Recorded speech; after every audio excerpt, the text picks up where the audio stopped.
This was a reflection of who Jill Biden really is, that teacher, that warmth, that personal sort of message to that this is the nice guy, my husband, Joe Biden. You know, one of the things in this speech, as we look at the text, I love that line, how do you make a broken family whole the same way you make a nation whole? This empathy idea that they continue to hit on Michelle Obama last night and Dr. Joe Biden tonight. The implication being Joe Biden has put the country first, even in moments of pain. Strikes me, Jamal, as Margaret is talking, that she essentially vouched for him as the healer in chief. Yeah, I want to go back to Michelle Obama for just a second. You know, she's known for when they go low. I thought you might. Yes. Well, I know. I can't stop thinking about it, to be honest with you. Her message was heard loud and clear. You know Barack Obama very well, too. What do you expect from him tonight?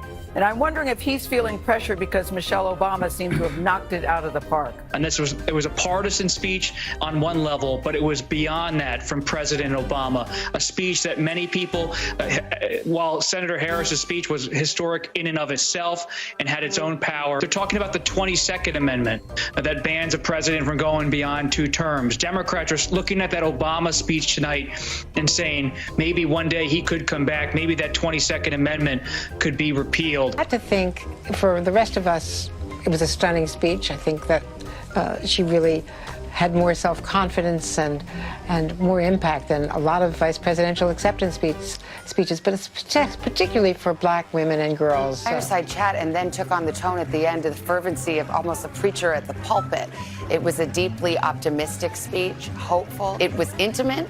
And it was very suited to a virtual convention. It really seemed like he was trying to buck up a nation that has been through a lot. I have to say, having watched Joe Biden since the 70s when he first ran for the Senate, I have never seen him deliver a better speech. He talks, as you say, so optimistically, saying, are we the generation that can wipe the stain of racism from our national character? I think we can. It was all hopeful. It was not partisan at all. In fact, he was talking about bridging the divide. Democrats have laid down a marker, and Joe Biden closed it very well. This is a unified Democratic Party. This was a really well-run convention. They stretched their tent out really well without ripping any holes in the middle. I think this is a highly successful convention, and it lays down a marker for Donald Trump next week. I don't know if they can match it. But think of it, a man who's waited about 50 years to get nominated by his party to be president gets to do it tonight unexpectedly in his own hometown. Talk about a dream come true. Oh, an incredible set of remarks, and I think to John's point earlier, more of a presidential style address. He's not someone who is known to give soaring speeches, but tonight certainly delivered it. It was a great speech. I think it was better than what many of us expected because he was able to combine both show that empathy, show that hope, give people that hope. So I think it was important for him tonight to make people feel that hope. Thank you for just continuing to do your job and showing up and speaking to the public because we need you. I think Michelle Obama's speech was pretty flawless. Yeah. I mean, she's Michelle Obama and you're not. Like, there's nobody like her in the world.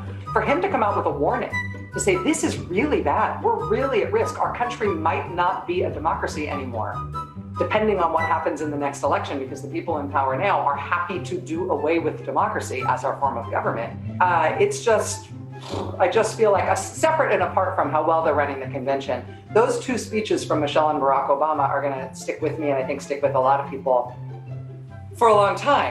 And they've got to make the case for Joe Biden, and I don't think they're doing anything differently in this convention that they've been trying basically since 2016.